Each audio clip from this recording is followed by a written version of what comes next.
Welcome to Zen and the Art of Real Estate Investing. What if you could learn from experienced real estate investors, find out what got them to where they are now, get insight into their daily habits, and take these insights to inspire your own growth? Each week, Jonathan Green shares an in-depth look at the mindful approach to real estate investing. Jonathan is a lifelong real estate investor, advisor, and coach, as well as the founder and team leader of Streamlined Properties. Whether you're looking to start from scratch, get to the next level, or just for a straightforward and honest approach to real estate investing, Jonathan seeks to provide a free mentorship program you can take with you anywhere. Now, here's Jonathan. Do you have a career that you kind of enjoy, but it's not really doing it all the way for you? Well, today's show is for you. It's definitely for everyone, but this is going to go down that rabbit hole, how to leave a career and find time freedom through real estate. Before I get to my guest who's going to tell us that story, I just want to remind you that the best way that you can support the podcast is to leave us a 5-star review wherever you listen to your podcast. That would really help us. And also make sure that you're subscribed to the podcast so you get the new episodes on Monday and Thursday. My guest this week is Seena Ghetmiri. He's going to talk about his journey from dentistry to real estate investing, the support he had from his family and why he did it. And also, it's going to give you some tips on how to get there yourself. It's not for everyone, and the timeline may not be what you think, but this show is going to talk about it. Let's go. This is episode 127 of Zen and the Art of Real Estate Investing with my guest, Seena Ghetmiri. Seena is a former dentist turned real estate investor who in 18 months to 24 months went from 0 to 5 mil active under management. And he's been doing a lot on social, which we're going to talk about. Seena, welcome to the show. Thanks for having me. What an intro. Hopefully really. It's a way to start the day. Your Instagram bio. I think it was more about the tone and the way you presented it. I like that. You can do that every morning. That gets me hyped up. I'll get going every day. Okay. I'll call you every morning at 5 and we'll just get the day started like that. You'll walk out like a champ.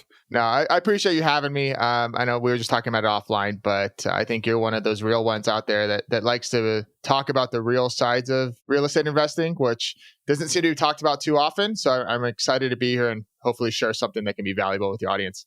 Yeah, I really appreciate it. And again, that's how I found you. I got connected with you through Nick, who's been on the podcast. And then I just looked at your content, and I'm someone who studies social media, like I was saying. So I can kind of tell in the real estate investing sphere, which we're going to talk about, what's BS and what's not. And I could tell that you're documenting your journey, from where you've been. And also what's important for people to know, it's transitioning from a specialized career that you kind of thought was going to be the thing. Yeah. So when did you come to the realization that you were going to move from dentistry to something else? And was it only because of real estate investing? Yeah, that's a good question. I'll go high level with it and we can go deeper into any parts because there's a lot there. So high level, I'm a first generation immigrant here. My parents came here and I come from a Persian culture. So sometimes there's some pressure to do something like doctor, lawyer, engineer. Sure. And it comes from a good place of, they want you to succeed in a new country and things like that. So I felt that early on. And, I was looking around, I saw dentists. I'm like, oh, they golf all the time and they work 3 days a week. It's like, yeah. I'm built for that. I can do that. They make a ton of money. Spoiler, it's not as much as you think. Yeah. And I was like, okay, I'm going to do that. So I spent my 20s, 10 years between undergrad and graduate school, dental school, getting my, becoming a dentist. So I did that, started working for 2 years. And I'm from Seattle originally, went to school in New York at NYU, moved to San Diego after school to start working at a clinic. It was one of those clinics that's like a high volume. So I'm seeing a lot of patients, I was like, oh crap, this is not good what experience, I thought. But this is a lot. Yeah. Yeah. I was like with nights and weekends. And it's like, it wasn't that, it was good money, but it wasn't like, I thought I was just going to be rolling in it. I don't know. I was young. I didn't know any better. No, but like you said, though, the part of the scale of what you're saying for first generation is your parents want you to go into something where it's steady money that's increasable. Yeah. But things have changed. It's changed a lot. Yeah. So keep going. Sorry. So I worked 2 years and get that experience. Okay, I want to move into a better clinic, more private practice, 4 days a week, better hours, better assistants, things like that. So found a job in Austin. We moved to Austin in the middle of COVID, find an awesome clinic. It's like everything I want. Good hours, 4 days a week, way better money. There's no state taxes in Texas. It was great. Yeah. And after about 6 months, that honeymoon phase wore off. And I was sitting there at the end of the day and I was just drained. I was like, this can't be what I do for the next 30 years of my life. Like, how am I going to be the spouse that I want to be? How am I going to be the father I want to be? We didn't have kids at that point, but we have a 3.5-month-old now. Yeah. I'm not going to have the energy or be present to do that. And I come from, my parents were great, but they worked a lot. Like, they weren't very present. And I lost my dad 2 years ago. And, he worked and he got to the point where he was going to retire and then enjoy his life. And life didn't have that in the cards for him. He passed away. And I say that because that really shook me to be like, what am I doing here? Like, how can I do something that I'm excited about and not drained by, and also be able to have the family dynamic that I want? Because my wife's an entrepreneur. She has her own business. She was super excited about her job every day. So that night she's coming home from a speaking gig. I have a bottle of wine on the table. I'm like, hey, babe, we got to talk. I think I want to leave dentistry. And she's like the ultimate hype woman. She's like, heck yeah, go for it. Call your boss right now. I'm like, babe, it's 10 o'clock on Friday night. I'll tell him on Monday. So I'm more of the like jump and go. Like, I knew deep down, I was like, I want to try this real estate thing. We had a friend and a mentor that my wife met through a mastermind. He has $50 million of real estate in Phoenix. He's been talking to us about it. I'm like, I think I can do this. I had no clue what a real estate investor does. And we can get into that analysis paralysis and everything. So I put my notice in Monday and just jumped and went for it. And then that began this whole journey of figuring out what a real estate investor is. Yeah, but I think there's a lot to unpack there because I lost my dad when I was 33. And when I did, I was still an attorney.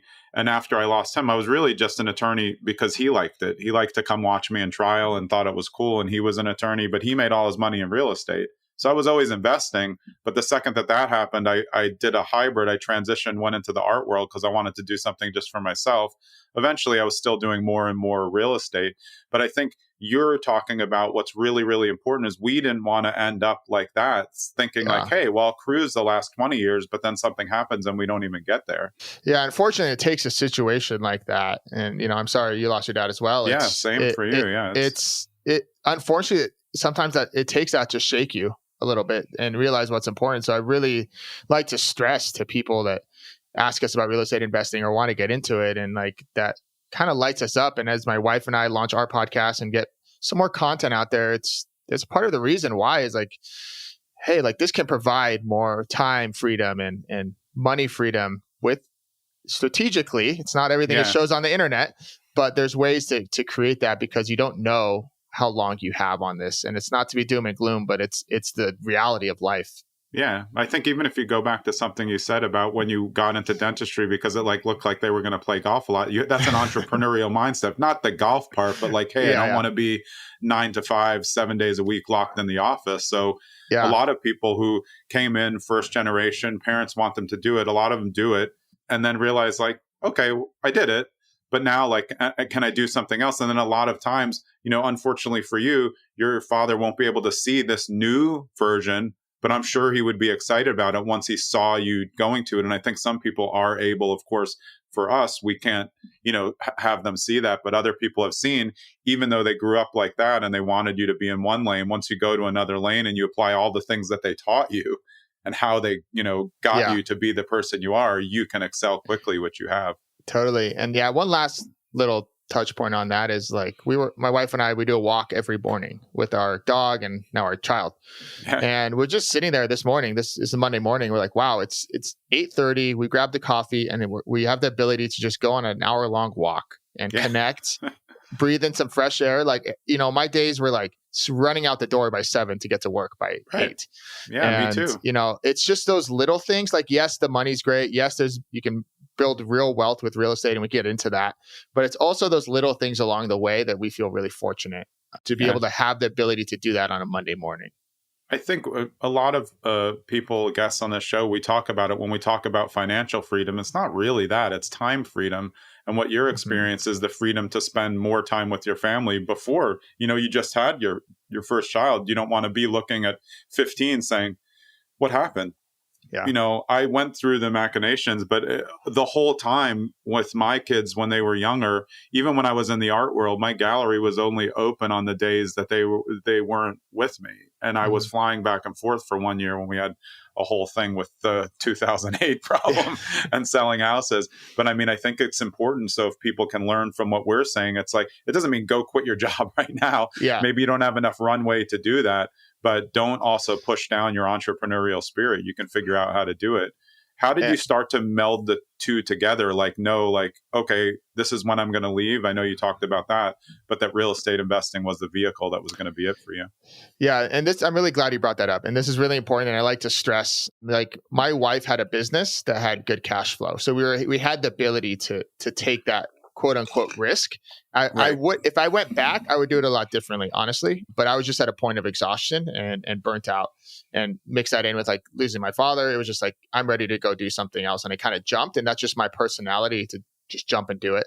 But I think I would have started blending it in more, kind of like you did, of well, if I knew what I knew now back when I was making money as a dentist, I would have been buying, 1 rental a year, 2 rentals a year, moving in, moving out after 2 years, to kind of do that, play that game, and start the real estate journey that way. I think that's one of the best ways. So for me, we had a mentor who was talking about real estate to us and going over, I had no idea that you could refinance a house, take the money and put it, I was like, what? I thought you had to have 20% down and you can't touch it for the rest of it was mind blowing to me. We went to dinner at True Food. Did you almost think it was a joke? A lot of people think this is fake, you're doing something illegal. Yeah. And I'll never forget this dinner. He grabbed a napkin and he starts drawing the house, and then he moves the money this way. I'm like, it seems too easy. And it's not, it's simple, but not easy. And I was like, I think I can do this. So that was the bug that caught it. And my whole plan was to be a long-term rental guy for the next 30 years. And I was like, we'll be wealthy in 30 years, babe. Think of all the tax benefits. And, my wife wasn't super fired up about that, but she's like, okay, do your thing. But it was it was a solid 10 to 12 months of analysis paralysis before we actually bought our first place. So there was a journey to get to that one. But once you hit that first one, it just kind of snowballs and it really gets you going. I think it's important to note, though, for anyone who's built a career and then is thinking of leaving, and maybe you do, you have the initial thing where you have enough runway and you leave, you could still go back to be a dentist anytime. Right. Yeah. I can go back and be a lawyer if I want to. It doesn't mean you have to be, doctor, dentist, or lawyer, but whatever your trade is, you're not kicked out of the profession forever. You know what I mean? Wow. So people, we don't want people to run and jump, but also you can just get a job at a different place where you didn't burn the bridge. Yeah. Well, I tried to tell that to my Persian mother, but that it didn't. She's like, I suppose that didn't go over well. You're gonna what? You're gonna be a real estate. What are you talking about? Well, but pivot to 2 years, and what does she think now of what you guys are doing together with dual entrepreneurship in your family? Absolutely. I mean, I get this question a lot from former classmates and people that have done, higher education. Maybe it's engineer, lawyer. They've spent a lot of time. They're like, how did you handle the commentary from family and friends that say that? And really, if you just switch your mindset to, they are just watching out for you, right? It comes from a good place of my parents just wanted me to be secure, have a secure financial future. And you leaving that, in their eyes, they're just looking out for you. So now, she thinks it's great. And it's not that she wasn't supported before. It just came from a place of they're trying to help you in a way, if that makes any sense. No, I think it does. And I think it's the same for people who go into more even creative fields. They say, okay, I'm going to stop this. I'm going to be an actor. And everyone's like, oh, great. You're going to be waiting tables. But they have the thing. So they get going right away, or they just don't stop until they get somewhere. And you made it a plan with the support of your wife, which you said, which I think is really, really important. And then you're just going on it, even though you're still deciding on really what assets are maybe going to be your thing, right? Yeah. It's not that important. You're trying to figure out that this can make money in some fashion and then be even more scalable than all of the jobs that we all used to do, because they all have a ceiling. Yeah. There's only so many root canals I could do in a day. Yeah. And nobody likes them. P.S. I love my dentist, but I really don't like going to the dentist. I really don't want to go there. Why do I have to scrape my teeth for so long? I just want to go home. The amount of people that tell you they hate you is wild. Yeah. yeah, it was a job that was very emotionally draining, at least for me. And I'm glad I have friends that are really great at it. And they're really great at separating work life and not getting that energy kind of drained from them. That just wasn't in my path for me. Yeah. Yeah, no, it makes sense. So what was the first property that you started this journey on? Yeah, it was a single family home in Phoenix, Arizona. Our mentor, he has a brokerage there. He found it. He's like, this would be a great first home. And I credit this home now makes us negative money because we refinanced and we lose like $100 a month or something, but we got all our money out of it. But I credit this home to getting us started to do everything else. And while now we're not long-term rental investors, this one has a special place in my heart because it got us in the game. And I think too often I'll get messages from someone that says, "Oh man, I'm trying to like buy my first, but the deal analyzer calculator that I got is not." I'm like, you're looking at it wrong. Like, does it make some money? And at the time when we bought it, it did cash flow before we refinanced. Does it make some money? Can you cover the costs and expenses and CapEx and all that stuff? And does it get you in the game? Like, it doesn't need to be this 1% rule or this big crazy thing that you see on social media, because behind every single one of those posts that someone crushed it, there's 10 other houses that they must have not crushed it on, right? Like, they're only showing you the highlights. Yeah, where's the best cash flow? D plus to D neighborhoods. The cash flow is great. They just don't tell you that you're going to have all the repairs and tenants that are going to be very difficult, which makes it impossible to do. Exactly. So my thing is just like get a base hit. Like, it doesn't need to be a home run, but because we went through that process of getting a loan, like that's scary for the first time. And oh my gosh, is someone actually going to rent this? Like, well, we got a renter. And then, oh my gosh, are they going to burn the place down? No, they didn't burn the place down. Like, how do you get insurance? Like, you go through all these steps, and coming from a dental background and people that are listening that are more analytical like that, what took me so long to get that first one was I was trying to have all the steps figured out, A through Z, right? Like from finding a property to handling some arbitrary repair. It's like, no, just focus on the next few things. Can you find a property that fits what you're doing? And can you get a loan? Okay, go through the loan process. Go do these things step by step. And the next one becomes exponentially easier. And so on to kind of jumpstart. It's not as scary to do the next one.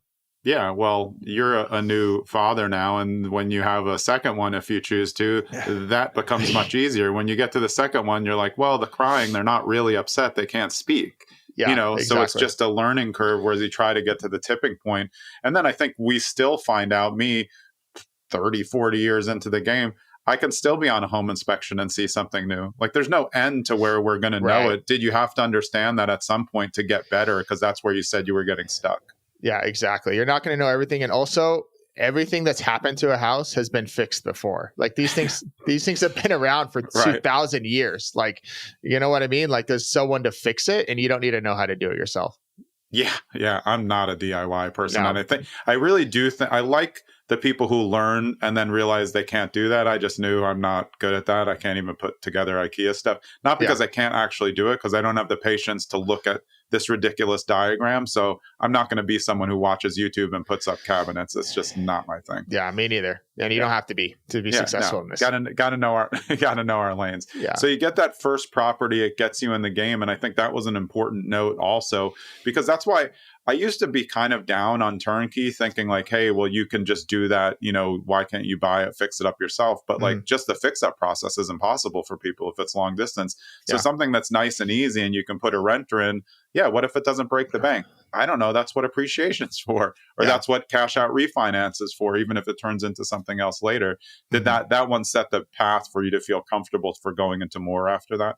Yeah. And I'm glad you reminded me of that. This was during 2021. Yeah, 2021, we bought our first one. And it just so happened that area, for whatever reason, there was like 5 other home sales that went higher. So we got lucky. We gained like $100K equity in like 6 months. Yeah. And I was like, we have to refinance this. Like, that's insane.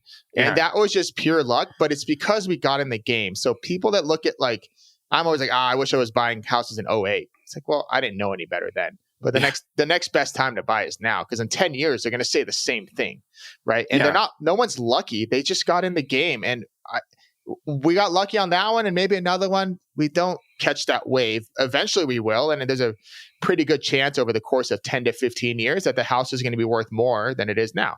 And you're going to get more in rent than it is now. Maybe not in the immediate 6 months or 18 months or 24 months, but probably over 15 years. And we just so happened to catch that wave and took advantage of it, but only because we decided to start. Yeah, right. You press the button on taking action because it was good enough, and I think that's a difference. You were initially thinking it had to be perfect. And if you think a house is ever going to be perfect, like go do a home inspection on a brand new build, you'll find out it doesn't work out like that. Yeah. But knowing that it's like, I think when somebody says, if you're running a business and you're doing all the things yourself, and then somebody tells you, why don't you hire someone to do it? You say, well, they won't do it as well as me. But what if they do it 80% as great as you? And then you can have all that time back to yourself. That's time freedom. And I think this is the same thing with investing. Once you know, this is pretty close. This is really close to what I wanted.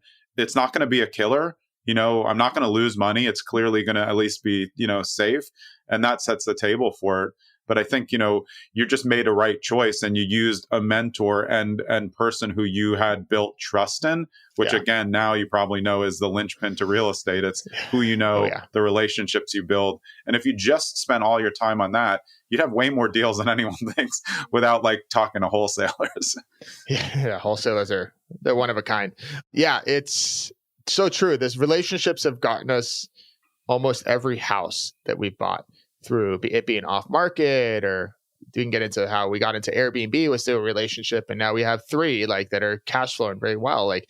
And it all comes from being around other people doing what you want to do or have done what you want to do. Right. And when you get in these rooms of these meetups, and when someone asks how to get into real estate, I'm just go to a meetup, go to some kind of event, because you realize everyone else is dealing with the same kind of nerves and the same scary things. And it's not that scary.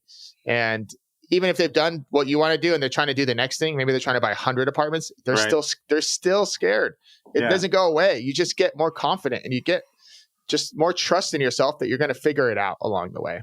Yeah, and I think you get more confidence from being around people who are, not just like you personality-wise, but just like you on the journey, or one step ahead, one step behind, like you said. And I always think, I like meetings to me, or meetups are like almost like a meme, because it's you'll go in and you're like, hey, who's that guy? I think he's just he's cleaning something up in the corner. He's like, no, that's Dave. He has 19 units. Yeah. You're totally. What? He's in shorts and a tank top. Yeah, exactly. Because that's the millionaire next door philosophy. Nobody cares. You don't have to present anything special at a meetup. You're just kind of, talking to other people.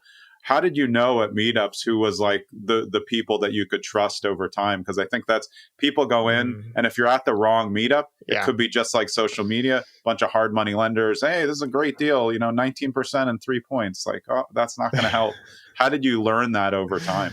Oh man, I gave out my email way too many times to wholesalers. Oh geez, I thought they were on that list. I thought they meant well with their off-market properties, but not so much. No, it just comes with the territory, right? Any business, not even just real estate, you go to meet up, there's going to be people that are trying to sell you on something, or maybe you don't vibe with, and that's okay. Yeah. It just takes repetition. And man, I'm even I remember going to my first meetup before we bought anything when I was in that phase of learning, and I was walking up to, it was at a bar in Austin. I remember this. And I was like, man, I have no properties.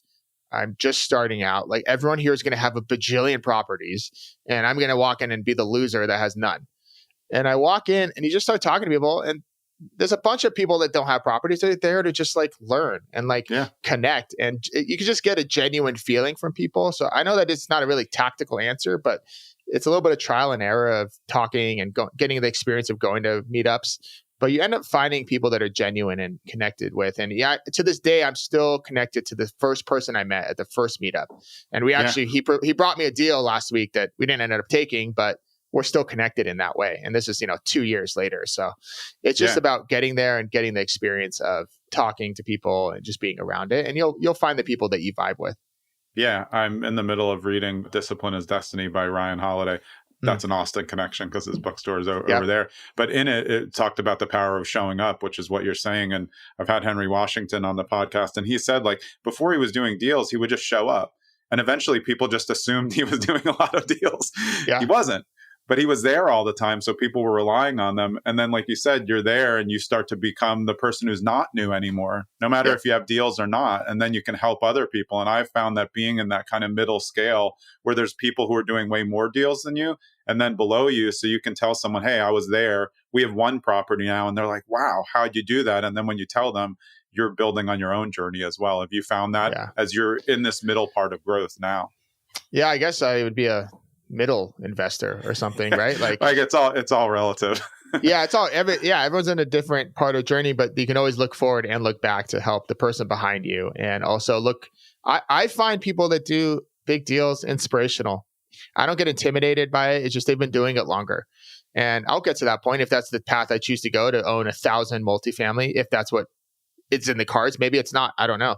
Yeah. But I find it more encouraging and aspirational. It's like, oh, well, they did it. So can I. Like you look at, I don't know, the Bigger Pockets crew, like Brandon Turner. It's like, yeah, he's just farther along ahead. Yeah. If I choose to go own 20,000 doors, I can do that. Maybe that doesn't fit into the life that I want to have on the path to get there, but I could if I wanted. It just take a lot of extra work or a different type of strategy. So I find it aspirational to have those people ahead of you that you aspire to be like, and they built it in a way that aligns with you.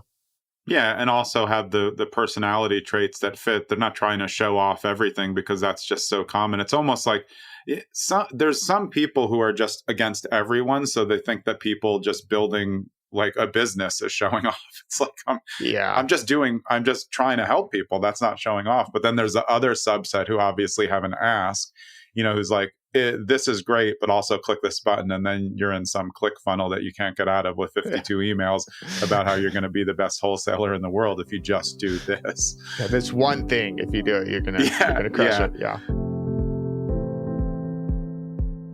Hey, it's Jonathan. This is a brief interlude from the episode so I can talk to you about the fact that my real estate team, the on-market version, we just changed brokerages.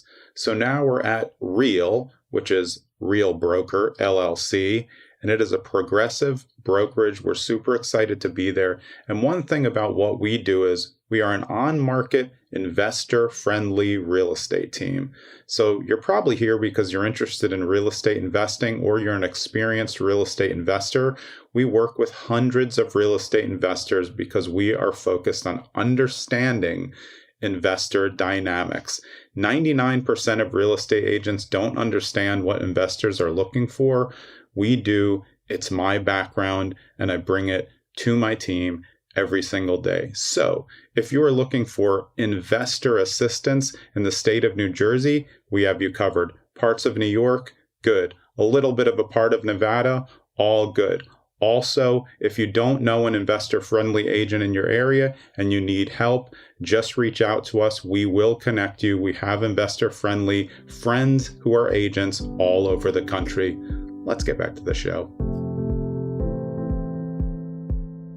So what got you to the next level from going from the first property and then starting to get into others and switching your focus from long-term to short-term? Yeah, and honestly, it was just taking action. Man, it was really knowing that you're going to mess up along the way. Like I've messed up with contractors. I've been screwed over. Anyone who hasn't gotten screwed over by a contractor multiple times hasn't tried hard enough. Man, if I had the skill set to be a contractor, I know exactly how I would do it too. Like I would the same. I would show up when I said I'm going to show up, and I would just do what I said I was going to do for the price I said I was going to do it at. That's the bar. Like that's it, and you will be busier than any person in town if you can hit those three things. Guess what? Nobody does, because somehow after 8 projects, my go-to contractor at the time, then they raise their prices. I'm like, we've done 8 deals. Why would you go up? It's like, well, you're trying to cut off too much. I agree. I mean, I find that in all service business, we trade out a lot. We always have a tight crew, but at some point, everybody gets overwhelmed and it just goes in the crapper instead of just, keeping it normal. Show up when you say you're going to do the work. Don't try to work 10 jobs at once. Yep. P.S. You can't. Yeah. Get the stuff done on time. Get a good review. Get a referral. Seems easy.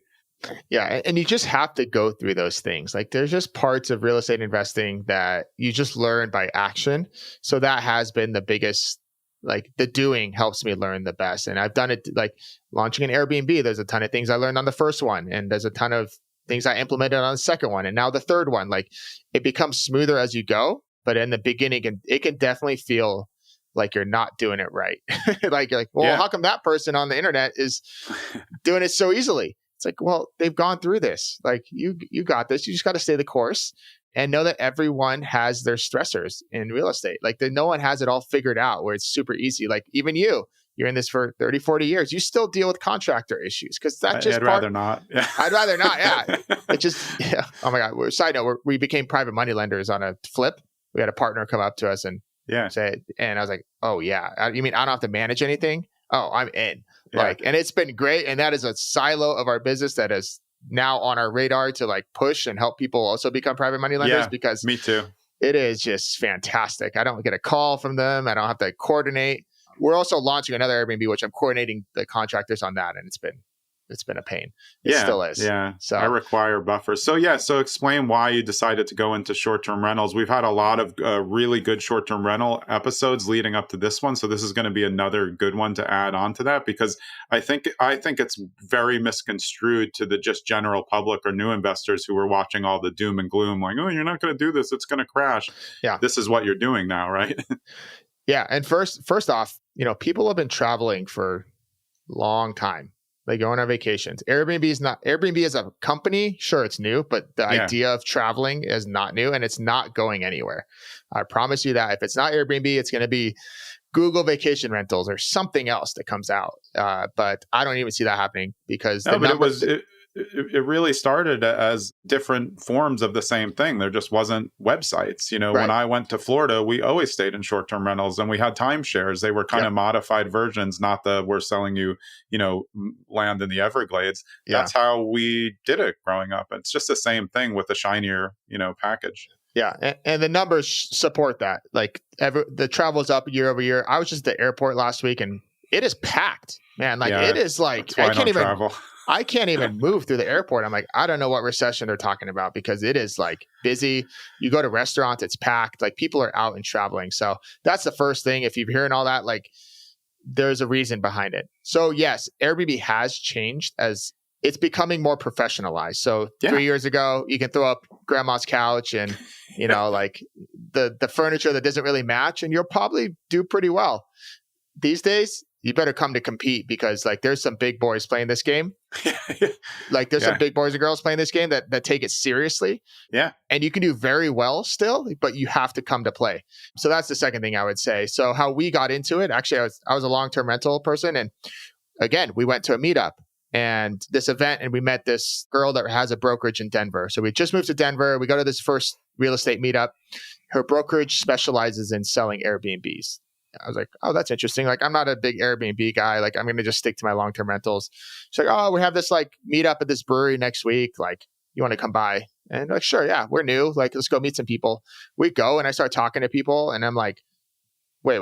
You make how much from like this is weekend? Like an advanced version of your napkin scenario with your mentor now. I'm like, and they're not even in Denver. They're like 20 minutes outside. I'm like, whoa, you're like doing 10, 12,000 a month. I was like, no way.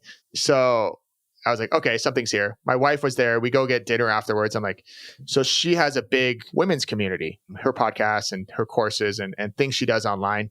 And there wasn't any women's like houses here, like girls retreats, bachelorette party houses. Yeah. And I'm like, well, what if we just like built one and your community can come stay at ours, to do like a getaway at a girls' weekend in Denver. It's like, all right, let's do it. Like we were hooked. I was like, we got to see what's going on here. So we reach out to the girl that invited us there. We're now really good friends with her and her husband, like best friends. And she's like, I got a great off-market property for you. That would be fantastic. It's in an area that has limited licenses left. You get in right now and you're not going to have any competition. So it's one of those things. You're at the events, you're talking to people, you're telling them what you want to do, and you're making those connections. So we ended up closing on that first one. Make it like, we call it Peach House. It's very kind of girly themed. Starts absolutely crushing.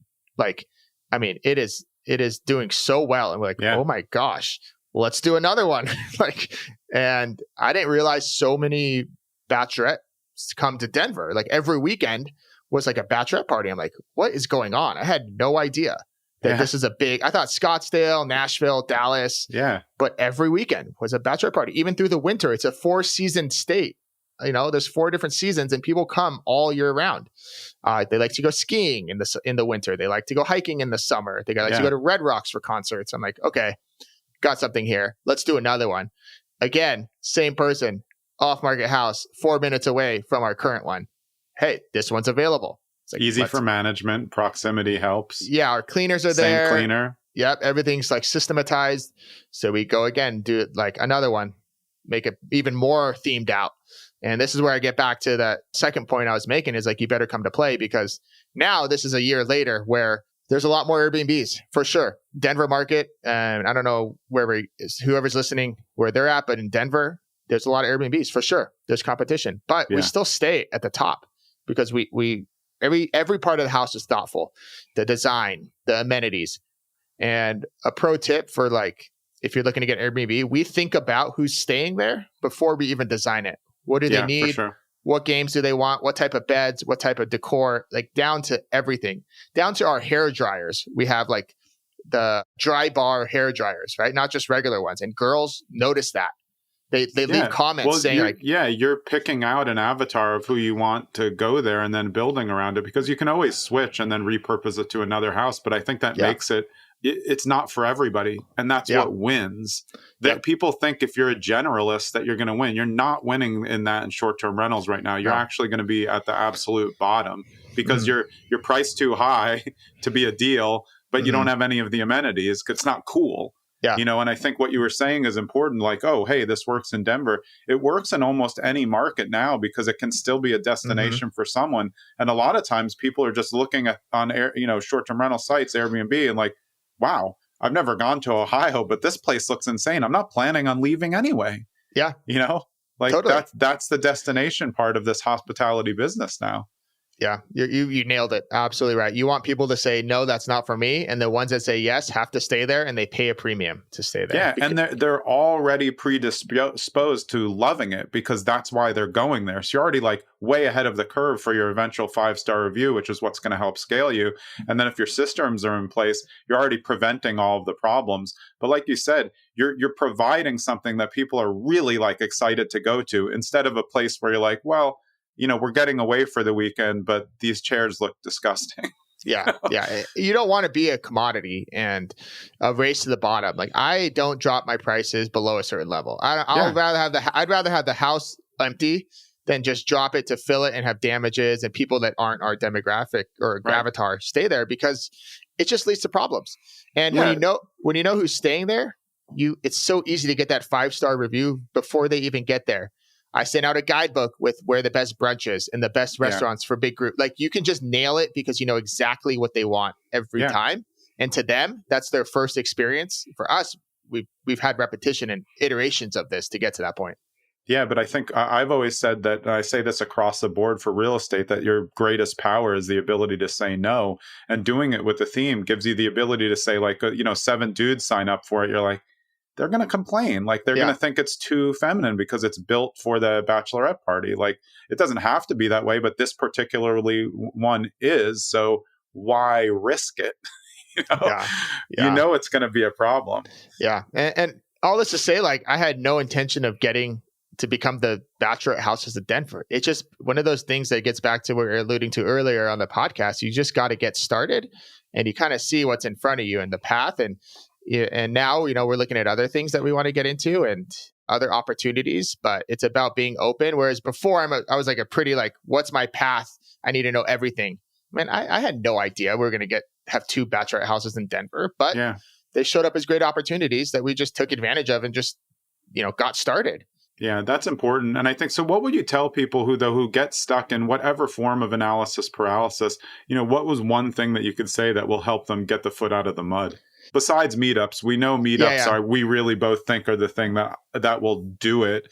But what else do you think is in that mindset portion where it's just like they're so stuck? How can they get out of that? Yeah, you're not going to mindset your way to feeling ready, because as soon as you learn one thing, you're still going to be like, well, I don't know this thing over here. And it's really, it's really only thing. Yeah. It's a perfectionism, wrapped up in, learning. Right. And I think the biggest thing is just action creates that clarity and that confidence. Yeah. And you're not going to get it any other way. And this is, trust me, I was the king of thinking I could, because I did that in dentistry. I learned everything and then I implemented.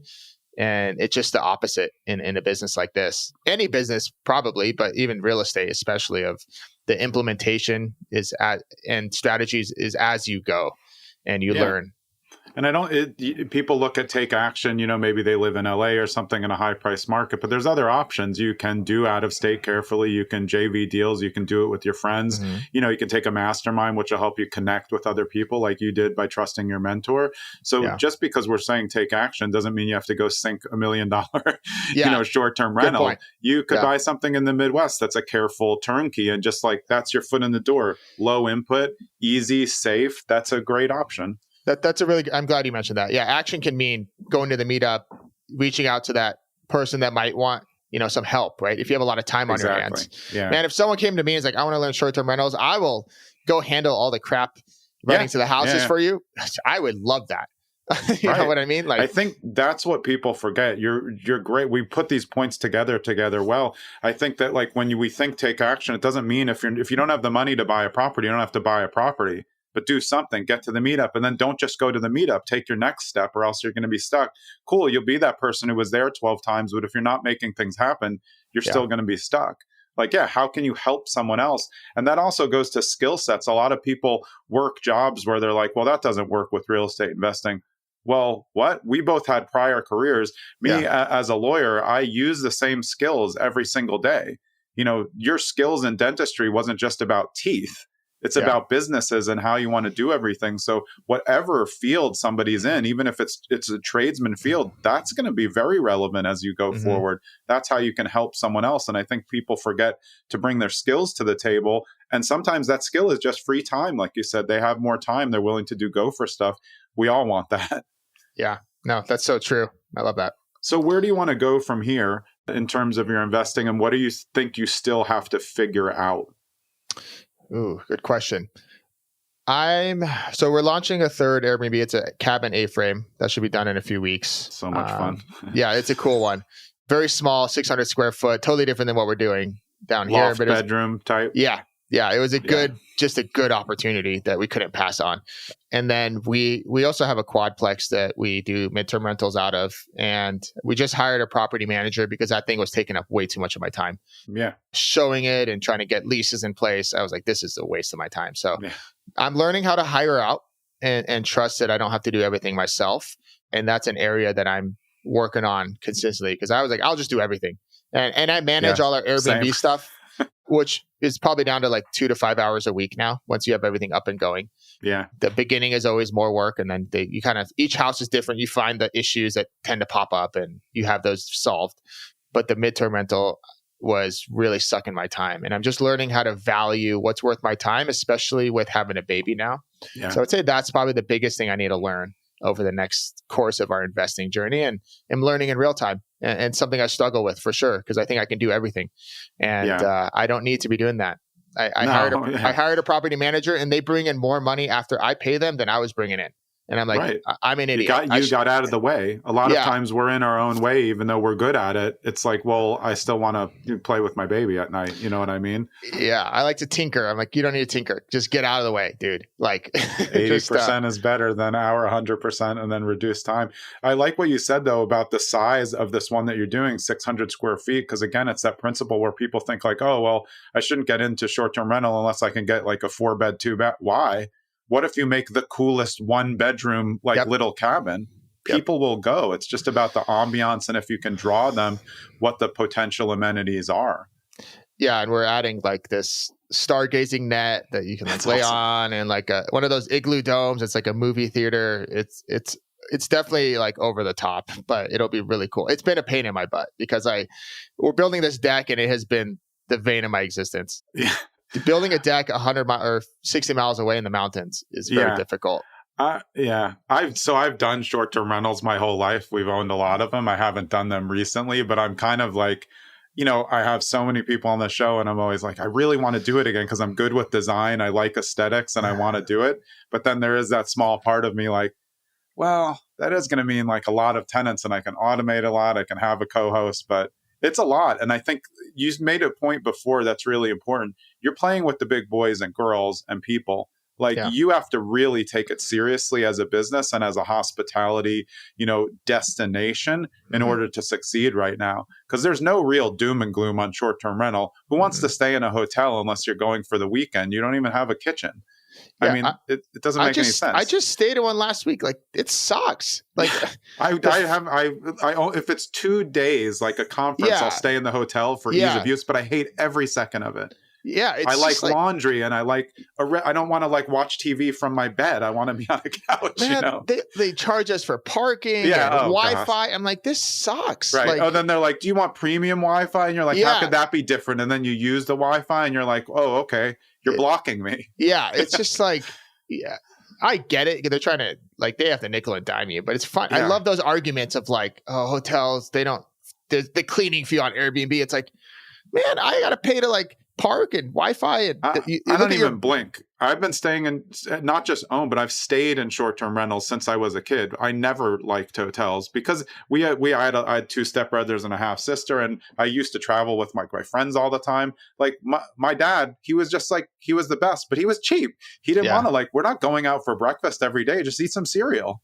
Yeah. But you can't do that, and then you got to go get plastic bowls, and it's too much work. Yeah. Yeah. So that answer, that's what I'm working on. And then where we're headed is we're getting into the private money lending and also raising money to do some cool projects. Yeah.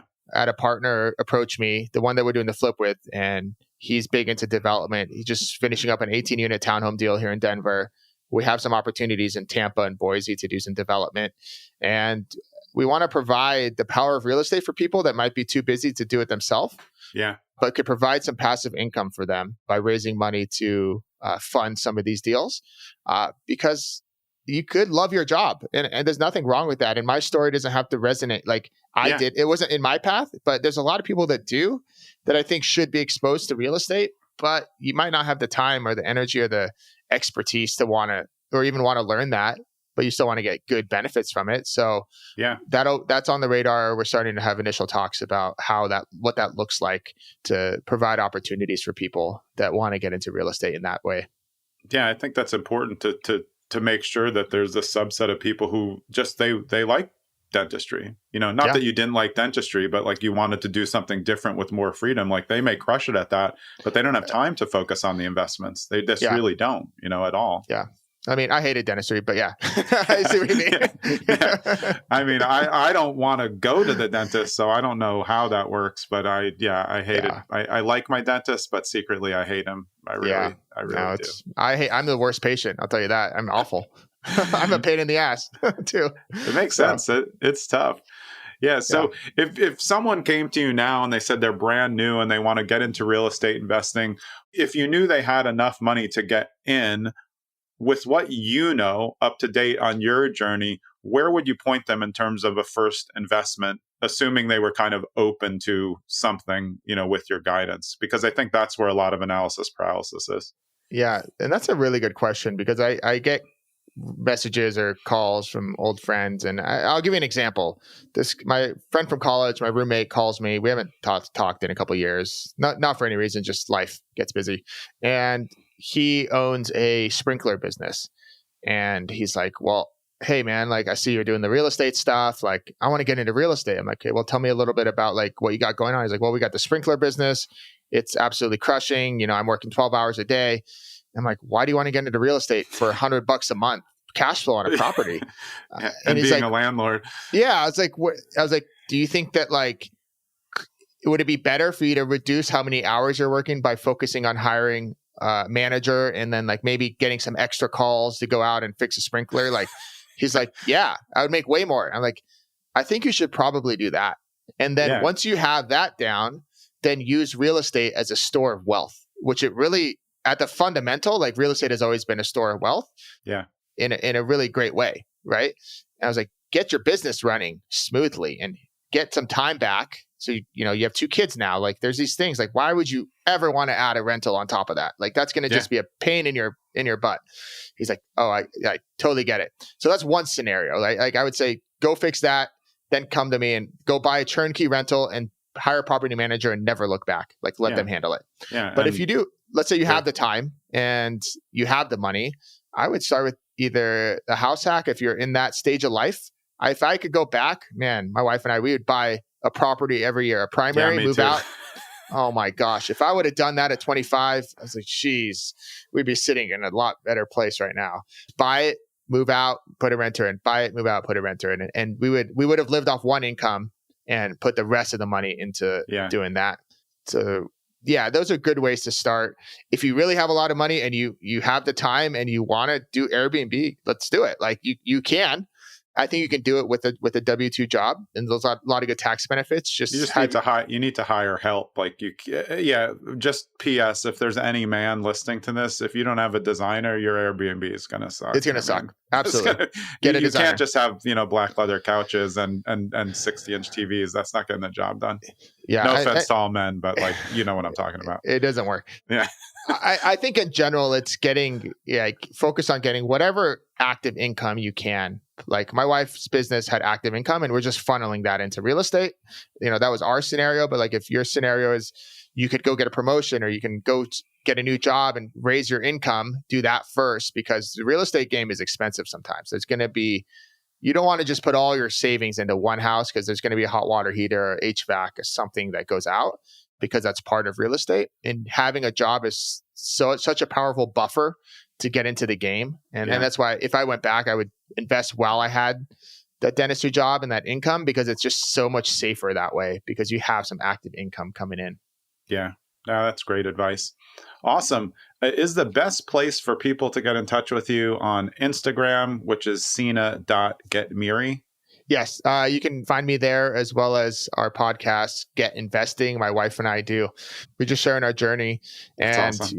Jonathan, we were talking before we got on and we were talking about like social media and stuff. And we try to do a good job of just sharing the real stuff behind it. It can be hard sometimes because last thing you want to talk about is something that failed or didn't do well, but also talking about the wins. So we try to share everything along the way if it can be some kind of inspiration for you listening in. And I think that sharing the misses are what saves people. I really do. Social media is so prevalent. Who knows who's going to come upon one of your videos as saying like, I should have done this. I did this and this was the result. I fixed it. It's fixable, but you don't have to do this. Yeah. The whole point of getting these, 45, 60-minute shows is so people can listen and just not make the mistakes that myself or any of my guests have made. It's just like a free training course, so you don't have to go in the rabbit hole. I think people do it just because of ego. Like they're listening and they're saying like, no, I'm just going to make a very bland Airbnb. I'll make money. You're not going to make money. Like we all know it. Just like let us help you along the way. And I think it's great that you're documenting your journey at the early stage, because I really do think that helps people of all levels. It can work for someone who's 18. It can work for someone who's 50, who's like, I've been slugging away at this job. I don't want to do it anymore. I have some savings. Like this is it. It just needs to be that one, the light bulb that goes off. Yeah. Yeah, no, that's well said. I appreciate you having me on. I hope that was helpful for the audience. And reach out if you have any questions or need advice. I try to be as accessible as I can. Awesome. Well, I know so many of you guys in Denver. I'm having to make a trip soon. So I hope to make that happen soon. But it was great to have you on. I look forward to staying connected with you. Yeah, I appreciate it. Thank you. Awesome. That was Seena Ghetmiri. I'm Jonathan Green. We'll see you next episode. I hope you enjoyed that episode of Zen and the Art of Real Estate Investing with me, Jonathan Green. And I just want to remind you, and this is always an uncomfortable part, I don't want you to think that I'm begging for you to like, subscribe, follow, do whatever you have to do for the podcast, leave a 5-star review. But if you like the podcast and you think it adds value in the real estate investing sphere, then just do me a personal favor. Like the podcast, follow it, share it when you can with your friends, and be so kind as to write a 5-star review if you believe it deserves a 5-star review up against what else is out there. I would really appreciate it, and I hope you keep listening.